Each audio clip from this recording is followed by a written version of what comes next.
تو حنفیوں میں جو علماء بر صغیر میں بدعت کے خلاف ہو گئے ان کو لوگوں نے دیوبندی کہنا شروع کر دیا، اور جو تیجے 40ویں اور اذان سے پہلے صلاۃ والسلام کے قائل تھے ان کو لوگوں نے کیا کہنا شروع کر دیا؟ بریلوی۔ یہ بھی لوگ اعتراض کرتے ہیں نا کہ یہ دیوبندی فرقہ تو آج سے 150-200 سال پہلے پیدا ہوا ہے، تو اس سے پہلے تو یہ فرقہ تھا ہی نہیں، تو جو فرقہ بعد میں پیدا ہوا ہو وہ صحیح کیسے ہو سکتا ہے؟ اصولی طور پر تو بات صحیح ہے کہ جو فرقہ ہی پہلے نبی کے دور میں تھا ہی نہیں وہ صحیح کیسے ہو گیا؟ تو خوب سمجھ لیں، نہ دیوبندی تھے نہ بریلوی، حنفی تھے۔ حنفیوں میں جو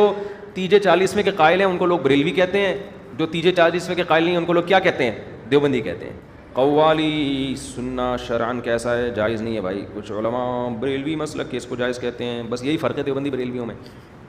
لوگ پھر اسی کی وجہ سے جو یہ چیزیں نہیں کرتے ان کو دیوبندی کہہ دیتے ہیں، جو یہ چیزیں کرتے ہیں ان کو لوگ کیا کہتے ہیں؟ بریلوی کہتے ہیں۔ میسی ٹی وی یہ دیوبندیوں کا ایک چینل ہے جس کے اوپر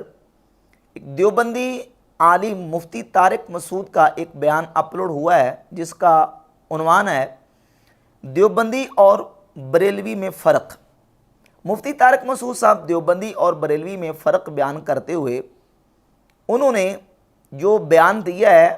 اس بیان کے اندر ایک بہت بڑا مغالطہ دیا ہے۔ بیان یہ دیا ہے کہ دیوبندی اور بریلوی کے درمیان فرق یہ ہے کہ بریلوی تیجا ساتہ 40واں اذان سے پہلے درود، فاتحہ، نظر و نیاز یہ کام کرتے ہیں، قوالی کرتے ہیں، قوالی کو درست سمجھتے ہیں، اور دیوبندی وہ بدعات کا رد کرتے ہیں اور اس کو ناجائز سمجھتے ہیں۔ تو جو بدعات کا رد کرتے ہیں اور ان کاموں کو ناجائز سمجھتے ہیں وہ دیوبندی کہلائے، ان کو دیوبندی کہا جاتا ہے، اور جو تیجا ساتہ 40واں ششماہی برسی وغیرہ اور قوالی کرواتے ہیں ان کو بریلوی کہا جاتا ہے۔ تو طارق مسعود صاحب نے جو بریلویوں اور دیوبندیوں کے درمیان بنیادی فرق جو بیان کرنے کی کوشش کی ہے یہ ایک بہت بڑا مغالطہ ہے۔ کیوں؟ اس لیے کہ جو شخص تاریخ کے ساتھ ہلکا سا بھی تعلق رکھتا ہے، تاریخ کے ساتھ ہلکی سی بھی جو ہے نا وہ دلچسپی رکھتا ہے، وہ جانتا ہے کہ دیوبندی اور بریلوی ان کے درمیان اصل اصولی اور بنیادی اختلاف یہ نہیں ہے۔ ان مسائل کا اختلاف اپنی جگہ پہ موجود ہے، لیکن یہ مسائل بنیادی اور اصولی مسائل نہیں ہیں۔ اصولی دیوبندی اور بریلوی کا جو اختلاف ہے وہ عقائد کا، اور علماء دیوبند کی جو عبارات ہیں ان عبارات کے اوپر اہل سنت بریلوی مکتبہ فکر کے علماء کے جو مواخذات اور شرعی فتوے ہیں وہ ہیں۔ اور اس بات کا باقاعدہ اظہار مکتبہ فکر دیوبند کے بہت بڑے مناظر جن کو امام المناظرین دیوبندیوں کے ہاں کہا جاتا ہے، محمد منظور نعمانی، انہوں نے اپنی کتاب فتوحات نعمانیہ کے صفحہ 300 پر کیا ہے اور لکھا ہے کہ شاید بہت سے لوگ ناواقفی سے یہ سمجھتے ہیں کہ میلاد و قیام، عرس و قوالی، فاتحہ، تیجا، 10واں، 20واں، 40واں برسی وغیرہ رسوم کے جائز و ناجائز اور بدعات و غیر بدعات ہونے کے بارے میں مسلمانوں کے مختلف طبقوں میں جو نظریاتی اختلاف ہے یہی دراصل دیوبندی و بریلوی اختلاف ہے۔ مگر یہ سمجھنا صحیح نہیں ہے، کیونکہ مسلمانوں کے درمیان ان مسائل میں یہ اختلاف تو اس وقت سے ہے جبکہ دیوبند کا مدرسہ قائم بھی نہیں ہوا تھا اور مولوی احمد رضا خان صاحب پیدا بھی نہیں ہوئے تھے۔ اس لیے ان مسائل کے اختلاف کو دیوبندی بریلوی اختلاف نہیں کہا جا سکتا۔ علاوہ ازیں ان مسائل کی حیثیت کسی فریق کے نزدیک بھی ایسی نہیں ہے کہ ان کے ماننے نہ ماننے کی وجہ سے کسی کو کافر یا اہل سنت سے خارج کہا جا سکے۔ یہی وجہ ہے کہ مولوی احمد رضا خان صاحب اور ان کی خاص ذریت کے علاوہ ہندوستان کے بہت سے علماء اور بہت سے علمی حلقے ایسے ہیں جن کی تحقیق اور رائے ان مسائل میں علماء دیوبند کی تحقیق سے مختلف ہے، مگر اس کے باوجود ان میں سے کوئی بھی دوسرے کی تکفیر یا تفسیق نہیں کرتا۔ یہ منظور نعمانی دیوبندی عالم اور دیوبندی مناظر اس بات کو تسلیم کر رہے ہیں کہ یہ جو قوالی، عرس، فاتحہ، نظر و نیاز اور تیجا ساتہ 40واں ششماہی برسی یہ بنیادی اور اصولی اختلافات نہیں ہیں، یہ فروعی اختلافات ہیں۔ بنیادی اور اصولی اختلافات کیا ہیں؟ وہ ہیں علماء دیوبند کے عقائد اور ان کی کتابوں کے اندر جو عبارات خلاف اسلام، کفریہ اور گستاخانہ عبارت علماء دیوبند نے اپنی کتابوں میں لکھی ہیں ان کے اوپر بنیادی اختلاف ہے۔ طارق مسعود صاحب اس بات کو تسلیم کرتے ہیں کہ شروع سے اہل سنت حنفی چلے آ رہے ہیں اور وہی جو حنفی چلے آ رہے تھے ان کی آگے پارٹیشن ہو گئی کہ ایک دیوبندی ہو گئے جو کہتے ہیں بدعات کا رد کرتے تھے اور انہوں نے بدعات کا رد کرنا شروع کر دیا، اور جو تیجا ساتھا چالیسواں کرتے رہے ان کو بریلوی کہا جانے لگا۔ اب سوال یہ پیدا ہوتا ہے کہ وہ جو حنفی چلے آ رہے تھے ان حنفیوں کے ساتھ اسی عقیدے پر اور اسی ڈگر پر، اسی منہج اور اسی نظریے کے اوپر کون قائم چلا آ رہا ہے؟ کیا دیوبندی چلے آ رہے ہیں یا بریلوی چلے آ رہے ہیں؟ ہندوستان میں، ہندو پاک میں جو اسلام آیا، جو مسلمان لوگ ہوئے اہل سنت و جماعت کے عقیدے پر اور فقہ میں انہوں نے حنفی مذہب کو قبول کیا، وہ مسلمان کس عقیدے پر تھے؟ کیا وہ بریلوی نقطہ نظر جو آج عقیدہ ہے اس پر تھے یا دیوبندیوں کے عقیدے کے اوپر تھے؟ تو یہ بات بالکل روزے روشن کی طرح واضح اور عیاں ہو جاتی ہے، اور اپنے اور بیگانوں سب نے اس بات کو تسلیم کیا ہے کہ جو اہل سنت بریلوی مکتبہ فکر ہے یہی وہ لوگ ہیں جو قدیم سے اہل سنت و جماعت کے عقیدے اور ان کی روش پر چلے آ رہے ہیں۔ شیخ اکرام اپنی کتاب موج کوثر کے صفحہ نمبر 70 پر لکھتے ہیں کہ انہوں نے، یعنی مولانا احمد رضا بریلوی صاحب نے، نہایت شدت سے قدیم حنفی طریقوں کی حمایت کی۔ امام احمد رضا خان محدث بریلوی رحمۃ اللہ وہ ہیں جنہوں نے قدیم حنفی طریقوں کی شدت کے ساتھ حمایت کی، اور سلیمان ندوی وہ حیات شبلی کے صفحہ 46 پر لکھتے ہیں کہ تیسرا فریق وہ تھا جو شدت کے ساتھ اپنی روش پر قائم رہا اور اپنے آپ کو اہل سنہ کہتا رہا۔ اس گروہ کے پیشوا زیادہ تر بریلی اور بدایون کے علماء تھے۔ اور یہ ایک اور کتاب ہے غیر مقلد عالم ثناء اللہ امرتسری، ان کی شمع توحید، اور شمع توحید کے صفحہ نمبر 63 پر وہ لکھتے ہیں کہ امرتسر میں مسلم آبادی غیر مسلم آبادی ہندو و سکھ وغیرہ کے مساوی ہے۔ 80 سال پہلے، یعنی انگریز کے آنے سے پہلے 80 سال پہلے قریباً سب مسلمان اسی خیال کے تھے جن کو آج کل بریلوی حنفی کے نام سے پکارا جاتا ہے۔ اور ایک اور حوالہ سنیں، یہ بریلویت کتاب ہے غیر مقلد عالم احسان الہی ظہیر صاحب کی۔ اس کتاب کے صفحہ نمبر 21 پر لکھتے ہیں کہ بریلویوں کے عقائد کیا ہیں۔ اس گروہ کے عقائد بعض دوسرے اسلامی ملکوں میں تصوف کے نام پر رائج ہیں، یعنی اہل سنت و جماعت بریلوی جو ہیں ان کے عقائد بعض دوسرے اسلامی ملکوں میں تصوف کے نام پر رائج ہیں، جن کو صوفیہ کہتے ہیں۔ اہل سنہ والجماعہ جو صوفیہ نظریہ اور عقیدہ رکھنے والے ہیں، اور ہندو پاک میں آپ دیکھ لیں جو بڑے بڑے صوفیہ کبار اولیاء اللہ، ان کے سینکڑوں سالوں سے مزارات، ان کی درگاہیں، ان کی خانقاہیں جو آباد ہیں، یہ احمد رضا بریلوی رحمۃ اللہ علیہ نے آ کے ان کو شروع نہیں کیا۔ امام احمد رضا خان محدث بریلوی رحمۃ اللہ تعالی علیہ نے ان کو اس کا آغاز نہیں کیا، اس کی ابتدا نہیں کی، بلکہ یہ صدیوں سے اہل سنت کا جو صوفیہ کا اور تصوف کا سلسلہ چلا آ رہا تھا، اسی طریقے کی امام احمد رضا خان محدث بریلوی رحمۃ اللہ تعالی علیہ نے حمایت کی ہے، اور اسی طریقے کو شدت کے ساتھ اور بڑی مضبوطی کے ساتھ پکڑ کے رکھا۔ اپنے بیگانے سب مانتے ہیں، دیوبندی علماء نے لکھا، غیر مقلدین نے لکھا کہ مولانا احمد رضا بریلوی جو ہیں انہوں نے شدت کے ساتھ حنفی طریقوں کی جو ہے وہ موافقت کی اور اس کی حمایت کی۔ آپ دیکھتے ہیں کہ اس حنفی طریقے کو چھوڑنے والے کون ہیں؟ ان صوفیہ کے منہجوں کو اور صوفیہ کے عقائد و نظریات کو شرک اور بدعت کہنے والے کون ہیں؟ اور ہندوستان میں کم از کم اس کی ابتدا کس شخص نے کی ہے؟ تو وہ ہمارے سامنے تاریخ میں نام آتا ہے مولوی اسماعیل دہلوی کا۔ مولوی اسماعیل دہلوی یہ شاہ ولی اللہ محدث دہلوی رحمۃ اللہ کا پوتا تھا، اور اس نے یہ کتاب لکھی تقویۃ الایمان۔ اس کتاب تقویۃ الایمان میں اسماعیل دہلوی نے رسول اللہ صلی اللہ علیہ وآلہ وسلم کی شان اقدس میں توہین کی، گستاخی کی، اور نعوذ باللہ تعالیٰ یہاں تک لکھا کہ حضور نعوذ باللہ مر کے مٹی میں مل گئے۔ نبی کریم علیہ الصلوۃ والسلام کی طرف جھوٹی بات منسوب کی کہ حضور نے فرمایا کہ میں بھی ایک دن مر کر مٹی میں ملنے والا ہوں، نعوذ باللہ تعالیٰ۔ اور اسی کتاب تقویۃ الایمان میں لکھا کہ نبی بڑے بھائی، ہم چھوٹے بھائی، نبی کی تعظیم بڑے بھائی کسی کیجئے، باقی مالک سب کا اللہ، بندگی اس کی کیجئے۔ اور پھر اسی کتاب تقویۃ الایمان میں اسماعیل دہلوی نے لکھا نعوذ باللہ تعالیٰ کہ ہر مخلوق چھوٹی ہو یا بڑی وہ اللہ کی شان کے اگرچہ مار سے بھی زیادہ ذلیل ہے۔ اور اسی کتاب تقویۃ الایمان میں اسماعیل دہلوی نے لکھا نعوذ باللہ تعالیٰ کہ نبی کا مقام امت کے اندر ایسے جیسے گاؤں کے اندر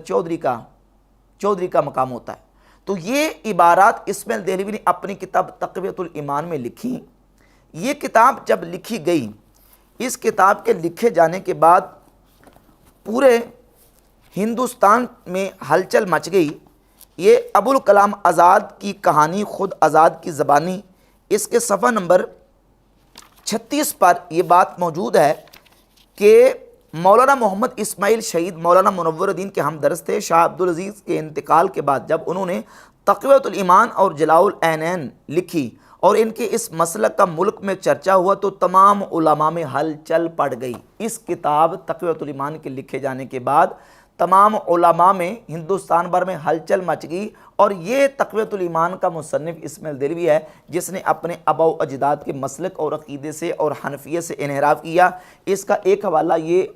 دیوبندی حکیم الامت اشرف علی تھانوی کی کتاب ہے امداد المشتاق۔ امداد المشتاق کے صفحہ نمبر 82 پر تھانوی صاحب لکھتے ہیں کہ فرمایا کہ مولوی اسماعیل شہید موحد تھے، چونکہ محقق تھے چند مسائل میں اختلاف کیا اور مسلک کے پیران خود مثل شیخ ولی اللہ وغیرہ پر انکار فرمایا۔ یعنی اپنے دادا شاہ ولی اللہ محدث دہلی رحمۃ اللہ کے مسلک اور ان کے عقیدے کو سب سے پہلے چھوڑا ہے تو اسماعیل دہلوی نے، اور اسماعیل دہلوی نے یہ کتاب لکھی ہے تقویۃ الایمان۔ اسی طرح مولوی اشرف علی تھانوی دیوبندی حکیم الامت اپنی یہ کتاب ارواح ثلاثہ کے صفحہ نمبر 83 پر لکھتے ہیں کہ اور ان کے سامنے تقویۃ الایمان پیش کی۔ اسماعیل دہلوی نے یہ کتاب تقویۃ الایمان لکھی اور لکھنے کے بعد جب کتاب کو پیش کیا تو اور فرمایا کہ میں نے یہ کتاب لکھ دی ہے اور میں جانتا ہوں کہ اس میں بعض جگہ ذرا تیز الفاظ بھی آ گئے ہیں اور بعض جگہ تشدد بھی ہو گیا ہے، مثلا ان امور کو جو شرک خفی تھے شرک جلی لکھ دیا گیا ہے۔ ان وجوہ سے مجھے اندیشہ ہے کہ اس کی اشاعت سے شورش ہوگی، اور آگے لکھا کہ اس لیے میں نے یہ کتاب لکھ دی ہے، گو اس سے شورش ہوگی مگر توقع ہے کہ لڑ بڑھ کر خود ٹھیک ہو جائیں گے۔ اشرف علی تھانوی صاحب نے بیان نقل کیا ہے اسماعیل دہلوی کا کہ اسماعیل دہلوی صاحب لکھتے ہیں کہ میں نے یہ کتاب تقویۃ الایمان لکھ دی ہے، جو شرک خفی تھا اس کو شرک جلی لکھ دیا ہے، اور اس میں ایسے سخت الفاظ بھی آگے ہیں، لیکن مجھے امید ہے کہ لوگ لڑ بڑھ کر ٹھیک ہو جائیں گے۔ لیکن یہ آپ دیکھ لیں کہ کئی سال گزر گئے ہیں، وہ لڑ بڑھ کے ٹھیک ہونے والی بات نہیں آئی، اور آج تک وہ لڑائی اور جو آگ اسماعیل دہلوی نے لگائی تھی وہ آگ آج تک نہیں بجھ سکی۔ تو اصل میں جو بیسک بنیادی اختلاف ہے وہ اسماعیل دہلوی سے شروع ہوتا ہے، جب اسماعیل دہلوی نے کتاب تقویۃ الایمان لکھی اور صراط مستقیم لکھی۔ اب مورد الزام امام احمد رضا خان محدث بریلوی رحمۃ اللہ علیہ کو ٹھہرایا جاتا ہے، جبکہ امام اہل سنت اشاع امام احمد رضا خان محدث بریلوی رحمۃ اللہ علیہ نے تو ڈٹ کے حنفی طریقوں کی حمایت کی ہے، اور جو صوفیہ اور اہل سنت و جماعت کا مذہب اور مسلک تھا اسی کو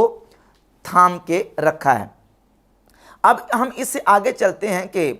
ایک تو تھی تقویۃ الایمان، اور تقویۃ الایمان کے بعد یہ سلسلہ گستاخیوں کا اور کفریات کا رکا نہیں، بلکہ اس طرح کی عبارات اور اس طرح کی تحریرات اپنی کتابوں کے اندر علماء دیوبند نے لکھی جو کہ غیر اسلامی تھیں، اور ان عبارات کے اوپر اور ان تحریرات کے اوپر امام احمد رضا خان محدث بریلوی رحمۃ اللہ سے پہلے بھی اہل سنت و جماعت کے کئی علماء نے گرفت کی۔ مثلا ایک کتاب میں آپ کے سامنے رکھتا ہوں، یہ کتاب ہے براہین قاطعہ، مولوی خلیل احمد سہارنپوری کی براہین قاطعہ، اور اس براہین قاطعہ کے صفحہ نمبر 55 پر براہین قاطعہ کے اندر مولوی اسماعیل دہلوی نے رسول اللہ صلی اللہ علیہ وآلہ وسلم کے علم پاک کی توہین اور گستاخی کرتے ہوئے نعوذ باللہ تعالیٰ یہاں تک لکھا کہ نعوذ باللہ تعالیٰ شیطان کا علم رسول اللہ صلی اللہ علیہ وسلم کے علم سے زیادہ ہے، العیاذ باللہ تعالیٰ۔ تو اس پر امام احمد رضا بریلوی رحمۃ اللہ علیہ نے گرفت کی، اور امام احمد رضا بریلوی رحمۃ اللہ کے فتویٰ دینے سے پہلے مولانا غلام دستگیر قصوری رحمۃ اللہ علیہ جو کہ بہت بڑے اہل سنت کے عالم مناظر، اور یہ وہ ہمارے اہل سنت و جماعت کے عالم ہیں جنہوں نے سب سے پہلے مرزا غلام قادیانی کے خلاف رجم الشیاطین کتاب لکھی۔ مولانا غلام دستگیر قصوری رحمۃ اللہ علیہ نے یہ کتاب لکھی تقدیس الوکیل عن توہین الرشید والخلیل، مولوی خلیل احمد سہارنپوری کے خلاف۔ اور پھر علماء دیوبند کے بہت بڑے امام اور عالم جو کہ دارالعلوم دیوبند کے بانی کہلاتے ہیں، مولوی قاسم نانوتوی، ان کی کتاب تحذیر الناس۔ اس کتاب تحذیر الناس میں قاسم نانوتوی نے رسول اللہ صلی اللہ علیہ وآلہ وسلم کی ختم نبوت زمانی کا انکار کیا۔ ہر مسلمان یہ بات جانتا ہے کہ نبی پاک صلی اللہ علیہ وآلہ وسلم کی ذات اقدس خاتم النبیین ہے، اور خاتم النبیین کا معنی ہے کہ رسول اللہ صلی اللہ علیہ وسلم کے بعد کوئی نبی پیدا نہیں ہوگا۔ حضور زمانے کے اعتبار سے سب سے آخری نبی ہیں، اور نبی پاک علیہ السلام کے بعد کوئی نبی پیدا نہیں ہوگا۔ لیکن قاسم نانوتوی اپنی کتاب تحذیر الناس کے صفحہ نمبر 40 پر یہ لکھتا ہے، بالکل خطبے کے شروع میں لکھتا ہے کہ سو اول معنی خاتم النبیین سمجھنے چاہیے تاکہ فہم جواب میں کچھ دقت نہ ہو۔ تو سو عوام کے خیال میں تو رسول اللہ صلی اللہ علیہ وآلہ وسلم کا خاتم النبیین ہونا بئی معنی ہے کہ آپ کا زمانہ انبیاء سابق کے زمانہ کے بعد اور آپ سب میں آخری نبی ہیں، مگر اہل فہم پر روشن ہوگا کہ تقدم یا تاخر زمانی میں بالذات کچھ فضیلت نہیں۔ نعوذ باللہ تعالیٰ رسول اللہ صلی اللہ علیہ وسلم کے آخری نبی ہونے کو اور حضور کے سب نبیوں کے بعد میں تشریف لانے کو کہا کہ یہ عوام کا خیال ہے، اہل فہم جانتے ہیں کہ پہلے آ جانا یا آخر میں آ جانا یہ فضیلت کی بات نہیں ہے، نعوذ باللہ تعالیٰ۔ حالانکہ نبی پاک علیہ السلام کا آخر میں آنا، خاتم النبیین ہونا، یہ حضور کی فضیلت ہے، حضور کی مدح ہے۔ اور صفحہ نمبر 65 پہ لکھا کہ بالفرض، بلکہ اگر بالفرض آپ کے زمانے میں بھی کہیں اور کوئی نبی ہو، جب بھی آپ کا خاتم ہونا بدستور باقی رہتا ہے۔ اور صفحہ نمبر 85 پہ لکھا کہ بلکہ اگر بالفرض بعد زمانہ نبوی صلی اللہ علیہ وآلہ وسلم کوئی نبی پیدا ہو تو پھر بھی خاتمیت محمدی میں کچھ فرق نہ آئے گا۔ یہ قاسم نانوتوی بانی دارالعلوم دیوبند کی کتاب ہے، جس کے اندر رسول اللہ صلی اللہ علیہ وسلم کی ختم نبوت زمانی کا انکار کیا گیا، اور کہا گیا کہ حضور کے بعد کوئی نبی پیدا ہو جائے تو نعوذ باللہ نبی کریم علیہ السلام کی نبوت میں، ختم نبوت میں کوئی فرق نہیں آتا۔ حالانکہ فرق آتا ہے، جب حضور کے بعد کوئی نبی پیدا ہوگا تو رسول اللہ صلی اللہ علیہ وسلم آخری نبی نہیں رہیں گے، تو حضور کی ختم نبوت میں فرق آئے گا۔ یہ دوسری عبارت ہے۔ اور یہ تیسری کتاب ہے حفظ الایمان، جو کہ مکتبہ فکر دیوبند کے حکیم الامت اشرف علی تھانوی کی کتاب ہے۔ اس کے صفحہ نمبر 13 پر یہاں تک لکھا کہ پھر یہ کہ آپ کی ذات مقدسہ پر علم غیب کا حکم کیا جانا اگر بقول زید صحیح ہو تو دریافت طلب یہ امر ہے کہ اس غیب سے مراد بعض غیب ہے یا کل غیب۔ اگر بعض علوم غیبیہ مراد ہیں تو اس میں حضور ہی کی کیا تخصیص ہے؟ ایسا علم غیب تو زید و عمر بلکہ ہر سبی، بچہ، مجنون، پاگل، بلکہ جمیع حیوانات و بہائم کے لیے بھی حاصل ہے، نعوذ باللہ تعالیٰ، العیاذ باللہ تعالیٰ۔ رسول اللہ صلی اللہ علیہ وسلم کے علم وافر و کثیر کو جانوروں پاگلوں کے علم کے ساتھ تشبیہ، یہ رسول اللہ صلی اللہ علیہ وسلم کے علم پاک کی توہین ہے، گستاخی ہے۔ اور یہ اشرف علی تھانوی مکتبہ فکر دیوبند کے حکیم الامت نے اپنی کتاب میں یہ بات لکھی ہے، یہ عبارت لکھی ہے، جس عبارت پر علماء اہل سنت نے، بریلوی مکتبہ فکر کے علماء نے گرفت کی اور اس پر شرعی مواخذہ کیا، شرعی فتوے دیے۔ اور یہ عبارت گستاخی ہے، خود اشرف علی تھانوی کے اپنے مریدوں کو بھی یہ تسلیم ہے۔ اسی کتاب کے اندر ایک رسالہ ہے تغییر العنوان فی بعض عبارات حفظ الایمان، صفحہ نمبر 28 پر لکھا ہے، مریدوں نے کہا تھانوی صاحب سے کہ مہربانی کر کے آپ اپنی اس عبارت سے رجوع کر لیں، کیونکہ آپ کی یہ عبارت جو ہے جب ہم بادی نظر میں دیکھتے ہیں تو یہ سخت سوء ادبی کو مشعر ہے، یعنی پڑھتے ہی انسان کی توجہ اور انسان کی سوچ جو ہے وہ فوراً بے ادبی کی طرف جاتی ہے کہ اس عبارت سے رسول اللہ صلی اللہ علیہ وسلم کی توہین اور بے ادبی جو ہے وہ بالکل واضح ہو کے سامنے آتی ہے۔ تو یہ عبارات تھیں اور یہ کفریہ اور گستاخانہ عبارات تھیں، جن عبارات کے اوپر علماء اہل سنت نے بالخصوص اعلیٰ حضرت امام احمد رضا خاں محدث بریلوی رحمۃ اللہ علیہ نے گرفت کی اور شرعی فتوے دیے۔ رہ گئی بات یہ کہ ان عبارات کو اور ان عبارات کے لکھنے والوں کو اور ان علماء کو دیوبندی مکتبہ فکر کے ہاں حیثیت کیا ہے؟ تو یہ کتاب ہے مسلک علماء دیوبند، قاری طیب قاسمی، جو کہ حکیم الاسلام کے لقب سے دیوبندیوں کے ہاں جانے جاتے ہیں۔ اس کتاب کے صفحہ نمبر 66 پر لکھتے ہیں، علماء دیوبند کا نقطہ آغاز دارالعلوم دیوبند سے ہے، اسی کی تعلیمات اور طرز عمل سے یہ مسلک تعلیمی رنگ سے ہندوستان میں پھیلا اور علماء دیوبند کے نام سے موسوم ہوا۔ اس لیے ضرورت ہے کہ ہم دارالعلوم کے وہ مقاصد جو اس کے مقدس بانی اور